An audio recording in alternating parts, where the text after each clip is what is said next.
মাসের পর মাস অপেক্ষা করে থাকি কখন বাড়ি আসবে আর কখন তাকে দু চোখ ভরে একবার দেখব।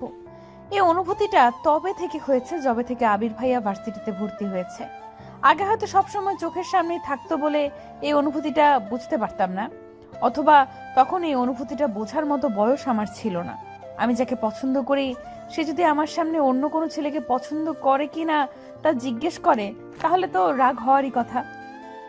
তাই আমি খাবার খাওয়ার অজুহাত দিয়ে ওখান থেকে চলে আসলাম। আচ্ছা, আবির ভাইকে বুঝতে পারে না যে আমি তাকে কতটা পছন্দ করি? নাকি বুঝতে চায় না আমার না বলা অনুভূতিগুলো? নাকি আমাকে মুখ ফুটে বলতে হবে তাকে যে আমি তাকে ভালোবাসি? একটা মেয়ে হয়ে আমি তাকে কি করে বলবো যে আমি তাকে ভালোবাসি? আর আবির ভাইয়া যদি আমাকে পছন্দ না করে, আমাকে ফিরিয়ে দেয়, তখন কি আমি সহ্য করতে পারবো? আবার আবির ভাইয়া যদি অন্য কোনো মেয়েকে পছন্দ করে ফেলে, তাহলে তো আমি সেটা সহ্য করতে পারবো না। আজ একটা বছর